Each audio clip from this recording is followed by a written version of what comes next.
Parrot TV, the voice for humanity. Hi, welcome to the New York Parrot Literary Corner. I am Dustin Pickering, your host, and we have an exciting show with featured guest Faleeha Hassan, who is a poetess, teacher, editor, writer, playwright, born in Najaf, Iraq in 1967, who lives in the United States currently. She is the first woman to write poetry for children in Iraq. She received her master's degree in Arabic literature and has now published 25 books. Her poems have been translated into multiple languages, including English, Turkmen, Bolshevik, Indian, French, Italian, German, Kurdish, Spanish, Korean, Greek, Serbian, Albanian, Pakistani, Romanian, Malayalam, and ODIA language. Ms. Hassan has received many awards in Iraq and throughout the Middle East for her poetry and short stories.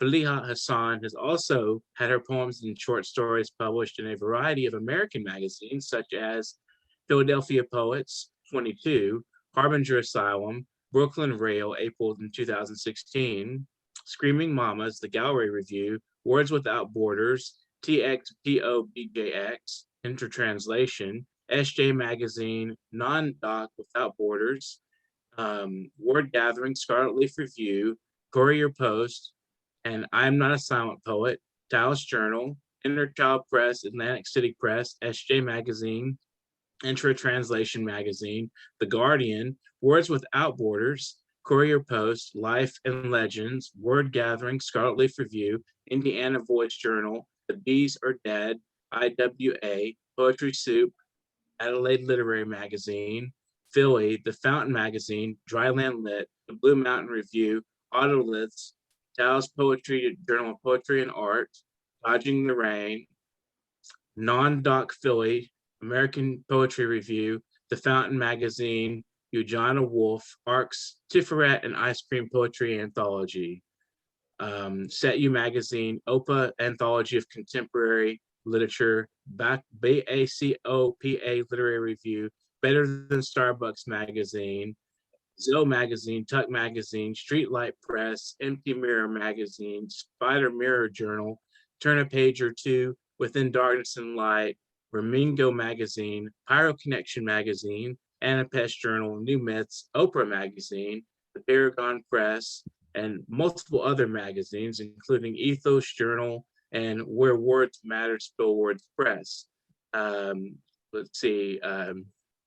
She is also part of the um, Wine Publishing Best Poet of 2019 International Award and 2020 and Time of the Poet Republic 2020 Poetry Gulch Review 2020 55th edition OPT Motive Literary Magazine and the Punch Magazine. Thanks for joining us today, Faleeha. It's quite Thank a you. resume there you got going. Thank you. Thank you so much. It's Yeah. really nice to have you. It's wonderful to talk to someone who's is widely experienced in the world and has published quite a lot of literature. So, my understanding is that when you were publishing children's poetry in Iraq, it was not very well received by, I guess, the authorities or some of the community were, kind of a little obstinate against it. Can you tell us about that experience? Um, I did write poetry for for children when I was there in Iraq, but I did publish two or maybe three poems in a magazine for kids. It's called Al Mizmar and Majallati. They are two different magazines in Iraq, Baghdad. But then I didn't publish the book as a, as a poetry books for kids until I came here. Mm-hmm. One time, I think 2016, I was here in New Jersey, and I received a phone call on Messenger from the publisher. He said um, they they like to publish your work because I did submit my work to publish, but no one said nothing about it. I just said, okay, maybe they rejected, but no one, said that to me. And because no one said anything about it, that's meaning they rejected, but in polite way. And but when I received phone call and they said we are excited to do that, I said I was shaken in this moment because this is the first time I publish book for kids, and actually I'd be very happy. I was very happy when they said you are the first woman in Iraq publishing poetry in kids. Even when I was, this is my. Maybe it's something new for me because all my writing is for poetry for adults, even the story. Yeah, but this is like special thing. I still having some chill when I thinking about it because it's not easy to write for kids. It's never easy. You will be imagine yourself a kid when you write that. So how do you put yourself in the mindset to think in terms of children's literature, breaking from writing adult poetry or poetry for adults? How do you find yourself filling that mindscape? It's like my goal when I write for like everything, not just for poetry or story or novel or novella. It's because I want to heal myself. Because I was facing so many unusual situation, like war situation, escape situation, so many like bad things. That's why when I write, I heal myself by writing, but I give my creation writing the freedom to shape themselves. Like when let's see, my thoughts like to be story, I let her do that. My thoughts, if my thought or my idea took the shape to be a poem, I give her all her freedom and space to do that. I never force my idea to be okay. I'm here today. I'm going to write something for kids, or I'm right now. I'm going to do something for adults. No, it's like It's a very natural process. Yeah, it's natural thing. Happens. Yeah. And I'm so glad because I did a play for kids, and this play is when the second play in Iraq, and they performed this play in Baghdad and also in Gaza, in Palestine, and I was very happy when I heard about that. But I didn't receive any invitation because it's complicated. But I'm glad they sent me some videos. Oh, that's excellent. At least you get to see a little bit about it. How does that feel? Like seeing seeing videos of your own work produced? And You can imagine. I was, super happy, and then I cried, especially when I heard the director of this play in Iraq. He invited all the orphan kids to see this a play without no cost, and that's make me feel happy too, because it's just for free for them, right, as a gift. Yeah, it's usually, I would hope the arts would be something that people could enjoy and not have to pull out all their money to pay for, and it's good that they have something free that can enlighten and entertain at the same time, and bring some interesting thoughts to their mind. So how exactly did you earn the nickname the Maya Angelou of Iraq? I think because I did so many, like I did write poetry, novella, play, articles, meaning I did wrote prose and poetry. That's mean maybe make people, recognize me like or see me as a Maya of Maya Angelou of Iraq, because she did something special too, and that's title. I think it's my honor to be her. It's just to own this title. It's quite a little laurel there to put on somebody. And I mean, does it ever bring pressure to you to maybe produce something really more than you think you can be capable of, or like I don't know exactly what should I say, but the first time I heard this title, um, I said I need to do more. I need to not just to read more, because I was reading, even especially like I don't know when I started reading, because I'm not saying I am very clever kids, but I was reading when I was in second grade. Mhm. My mom told me that. But yeah, and I did read thousand and thousand and thousand books. But I like to do so many things. I like to fight for my I'm not saying for my freedom, because I have my freedom, especially now, but for subject, for principle, for something to own this title. Because Maya Angelou, she did fight in her whole life about the thought she was believing Right. in it. And Yeah, writing is can be very combative for individuals' sake. It's a very yeah, soul seeking and soul preserving thing. yeah. How did Iraq perceive you as a woman writer? Was there a difference between, say, Iraq and the way they look at independent women and versus like the way the United States maybe, or something a little more democratic? There is a huge difference between the Iraqi writer woman and the American writer woman, Hmm. because they in Iraq, yeah, there are so many writers, so many poets. I mean, female poets, but uh, they need support to do that. Hmm. It's not easy to do writing to do. It's okay, she can write poetry, but if she wants to have her voice here, she need to have the support from the men. Hmm. Here in America is different. The woman is very independent. They go to different places to read poetry and do so many activities. Okay, I'm talking about creative activities. And I think in Iraq there is some limitation, especially with the woman.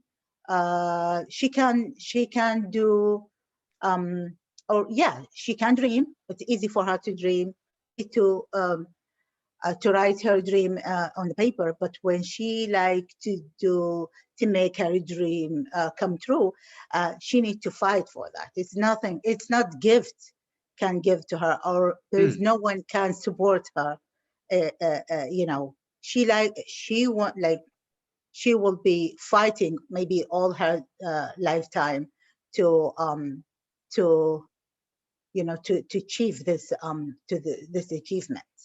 But here it's I think there's so many ways for women to make her voice hearing, um, and I'm saying it's not easy also, but there is a way.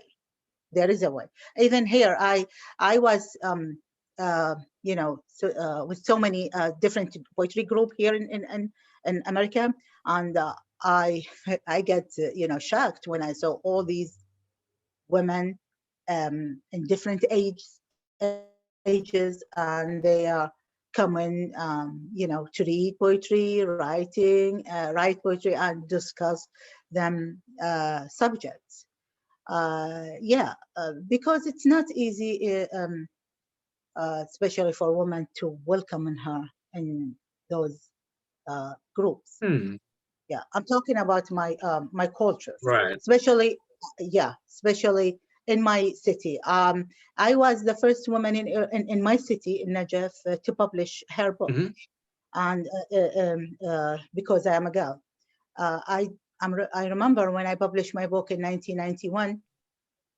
There is um, uh, tens and tens men came to my book science in this time, but no one really support this event. That most of them they come to see who's the woman. She tried to be, she tried to be equal with us. Yeah, Hmm. and I remember one guy, he took the book and he said, "This is shame on Najaf and on poetry." And he didn't Hmm. he did that before he reading the book or open it, Wow. or yeah, or see the title. And yeah, they're here now. Here different. Like every time I receive invitation because there's someone try to sign his book or sell his book or to celebrate a new publication. Hmm. Yeah. But I'm not saying there is no writer in Iraq. No, there are so many excellent women writing there. Hmm. Yeah. So kind of a question of how we bring them into the United States in terms of like getting people culturally aware of the diversity of people out there who are writing, you know. So how, and speaking of that, how did you manage to get translated into so many different languages? That's quite a feat. Yeah. I think um, maybe some people they like my work because when I Hmm. did write that, first of all, I wrote I was writing my poetry in Arabic language, just my mother tongue language. Then I asked Mr. Hussein Nasser Jabbar to translate my work in English language, and he did translate 4 poems for me. Then I did publish them in a website and some magazine. Then I asked Mr. William Hashking to translate some poems for me, and he did translate them. But he asked me to give him permission to send him to different publication, and they accepted. He said, "This is the first time, no one rejected your work." I'm talking about the poetry, and he did publish them. After that, when people read it or read it in English language, they start to ask me to give them permission to translate these poems in different languages. Hmm. Yeah, I received so many, like week ago, I received a message from a Chinese poet, and he asked me if I can give him some poem to translate to Chinese language. Even if I don't know Chinese language, but I'm glad to do that. People, And yeah, it's a good bridge between people to read poetry yeah, and their own language, and it's interesting that there's so much yeah, interest in your poetry globally. And speaking of the translations and poetry, we my own publishing company, Transcend Zero Press, published your book Lipstick, and so yes, I'm curious, how did people receive that? Did you find that people were, you know, and loved it, enjoyed it, or was there any yeah, commentary about it? yes. One time I was doing poetry reading in Whitberry, and I think there is a one poem. It's included in this book. It's called uh, "Let's Celebrate in My Birthday." Hmm. Hmm. And this woman, yeah, this woman came with she was having accident, like car accident, but she came to me and she asked me if I can give her permission to read my poem on stage. And I said, yes, why not? This is a new experience for me. Let someone read my poem, yeah, Right. in front of me. And there's so many audience coming, and she just, stand on stage with like I remember her foot on cast, and she was reading the poem, and she was crying, Hmm. and I get surprised because I wrote this poem. I imagined myself when I be 70 and there is no one around me. My kids, they grow up. Everyone has his own life, and I have no one to celebrate my birthday, just my computer. And she was crying, crying, crying, and she said, "This is belong to me." And she said, when I read your name and this book title, because they announced that in library, especially in Woodbury Library. She said, I came, even when I have a like car accident 1 week ago. And that's make me feel it is honor, and Well, it's quite an so honor. yeah, and there's so many and another one, there's a guy I was in this event. I was reading my work in English, even when I still have limitation with my language, but this guy, he was serving with I think with the war, something, a Vietnam War. Mhm. He's a soldier. He was a soldier. He's an old guy, and he came and he said, um, I know you have a scarf, and I don't know if you shaking, hands. I like to hug you because you healed me Mm. with your poetry. Aw. He said, believe me, he said, I was having hole in my heart. Mhm. Now you fill all this heart with joy. And I think he purchased 4 copies from this event. He said, I'm going to give this to my wife and my kids too. And this is something, you're looking for that. That's exactly what poetry is about. It's not. Yeah, It's yeah, something that you're trying to reach to people yeah, and reach into them and let them be their fullest person that they can be. yeah. Um, so how did you feel? I mean, it's interesting that you were mentioned in Oprah's magazine. How did that feel, and how did she discover you? I don't know. One time, like the first time I was here, like when I came here with my kids, um, we went to the Walmart nearby Turnersville, Mhm. when I live right now. And I saw Oprah Magazine on the shelf, and I don't know, I felt something. I said, one day I will be featured in this magazine. I said that to myself in Arabic language, okay? But yeah, but I think in 2018, I received phone call from a journalist, and she said, "Guess what, Faleeha? Oh, this woman, she wrote an article about me in SJ magazine. Okay. Okay, I remember the title, "Person to Watch," Faleeha Hassan, and she said, "Faleeha, guess what? Oprah magazine, they want me to have a profile about you. What you say?" I said, "Oh my God, please come." And it was Of raining. course. It Right. was raining. Yeah. And she said, "Can I come tomorrow?" I said, "Absolutely, yes. Why not?" And I was very happy when she came. We discussed so many, she asked me questions. I answered. We discussed some subjects. Then she said, I'm going to send them like a little bit. Let's see, have maybe half page. Let's see what they said. And when she did send it to them, they said that's not enough. We need to do more and more and more about her and the editor said, I received phone call from the editor, the magazine editor. She said, "We are big fan for you, Faleeha Hassan." Wow. Yeah, that's meaning someone know me. And yeah. And Wonderful. I It's said, good. It's a very wow, good feeling. because they asked her. She didn't, you know, I don't know if she introduced me to them, but I believe they asked her to do that. And yeah, and that's what happened. And Right.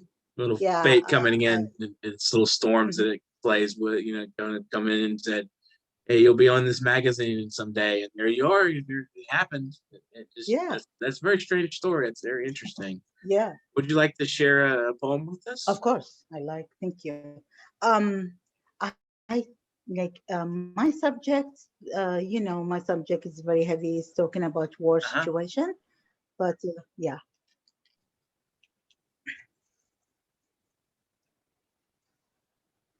a night of war.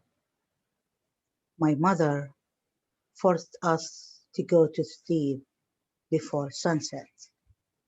She told us the warring siren will take the sleep from your eyes, just the rain will take the houses from their streets. We run toward everything. We eat from fear of running out of food. We drink water without thirst, and like chicks, we crawl into her abaya and sleep without sleeping. At dawn, we run toward the windows and open our eyes wide when we start counting all the destroyed houses around us and thank God for the blessing of sleep. Wow. Give us another one. I need to hear more. That was beautiful. Thank you. My father's feet.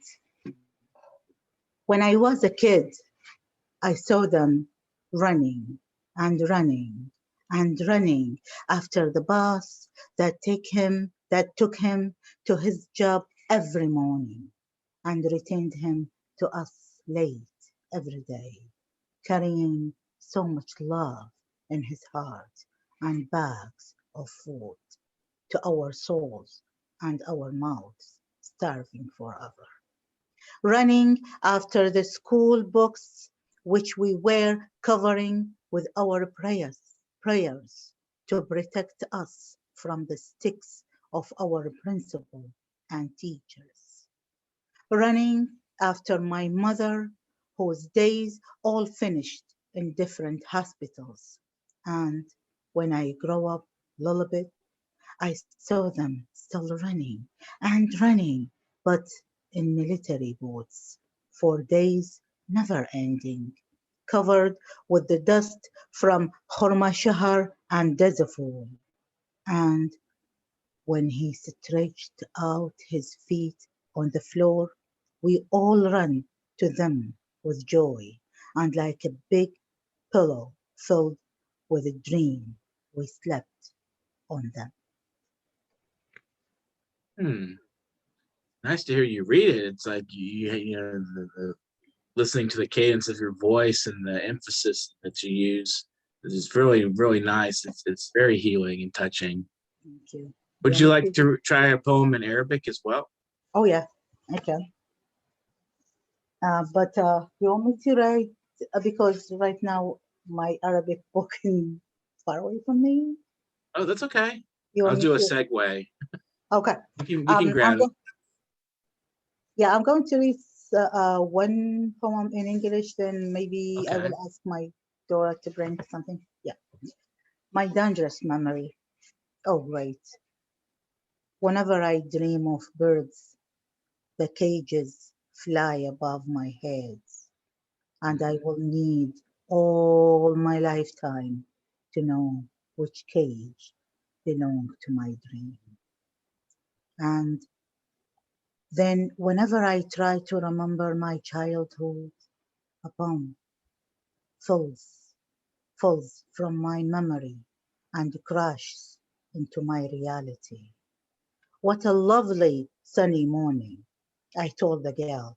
She was jogging in the forest. She smiled at me and said, a soldier helmet is falling from your memory again. Don't worry, I have so many of them, I told her.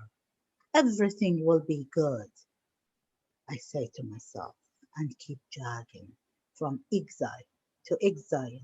And my friends keep running from the battlefield to one uh, from the battlefield of one war to another, and retaining as a picture with the black frames. I especially love that opening image. Yeah. Wonderful. Thank Wonderful. you. Thank you. Thank you. Give me time. I'm going to grab the book. Okay. Okay. So for our viewers out there, please subscribe to our channel. We are looking forward to hearing from you. Please put some comments on our YouTube station there and tell us what you think. If you enjoy our programming, just give us a little note and tell us thank you. We'd love to hear from you. We love our creative writers out there. So we have Faleeha Hassan on the Parrot Literary Corner, and she's going to read a poem in Arabic for us. Wonderful having her here today and talking with her about her various adventures in literary form. So go for it. Let's hear our great poem in Arabic so we can get a taste of the language and how it feels to hear it.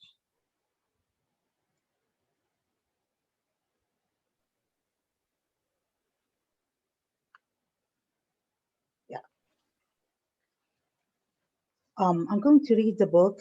I published this book in, I think, 2000. It's a new book in Arabic language. It's 2018. They published that for me on United, the Iraqi United and Writer in Iraq. The Okay. Iraqi and Writer United in Iraq. In Iraq. It's called, the title in Arabic language, وأنا أشرب الشاي في New Jersey, when I drink tea in New Jersey.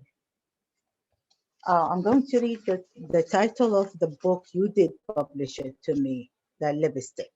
In Iraq, I have a poem in Arabic language. It said, قلم حمراء. حدثني رجل من بابل قال كنت كلما أتعبني اسمي رميته في النهر وعدت جديدا. وكانت البصرة حتى قبل أن يكون السياب شاهدا على شوارعها وراويا عظيمة تستحم بقصائد خضراء كقلب شاعر. يقف أميرها مشيرا للعثوق ويغني فترقص الحواري.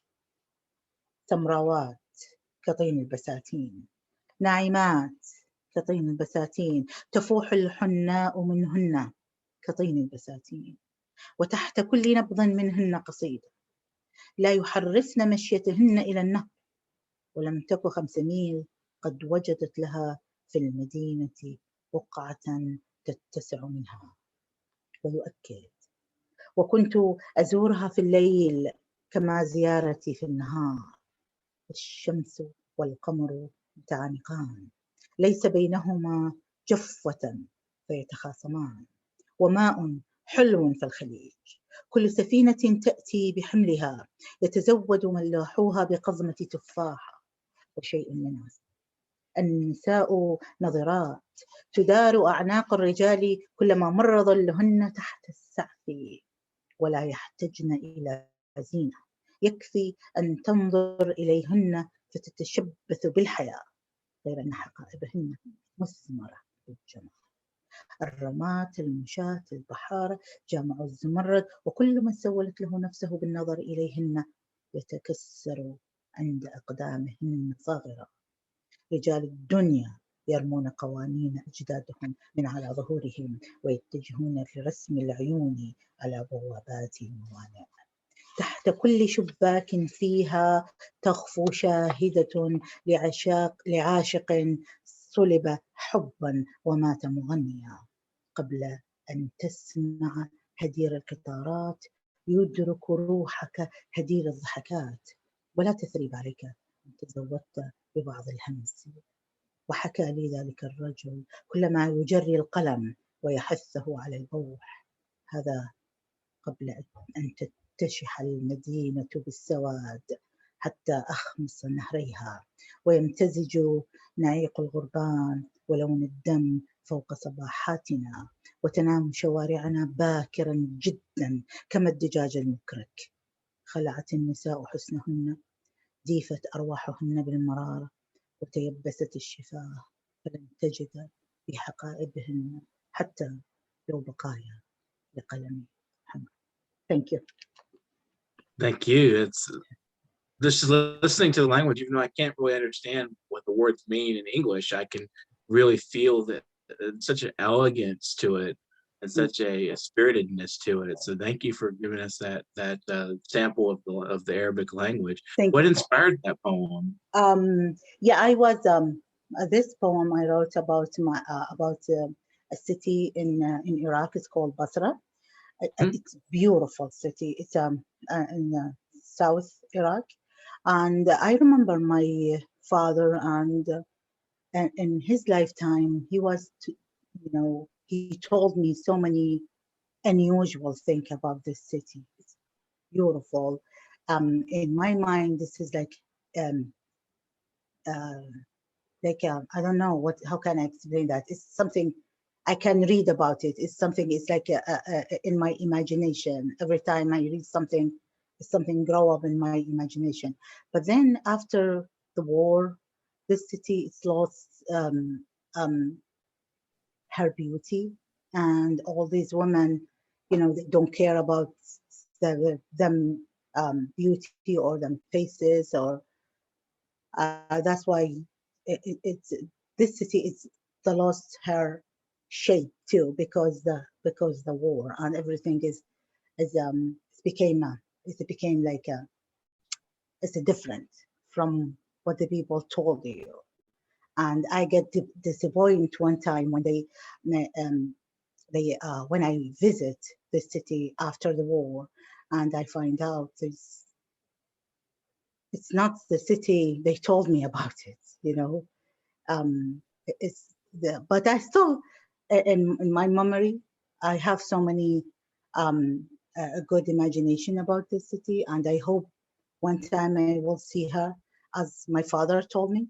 Mhm. And yeah, but that's what's the inspiration about this poem. But you have opportunity to read this poem in English language because it's published in your book. Right. You did publish it to me.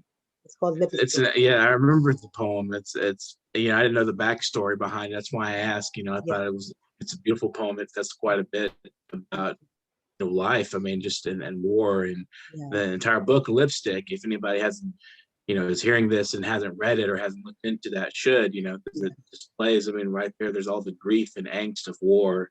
So we have about a minute remaining. So if you want to impart some final words to the audience and to fellow writers out there and artists. It's like it's not advice. I can't give advice to someone because I like to advise myself. But Mhm. I will say to all the creative writer, all the poets, all the author, believe yourself. If you believe in yourself, you will have your dream coming true. Because I I was dreaming, and when I was a kid, I will be author or a poet. I will be on stage one time doing perform poetry or Mhm. talking about myself as an author. Then one a time it's coming, everything Mhm. is came, Right. and that's because I believed myself.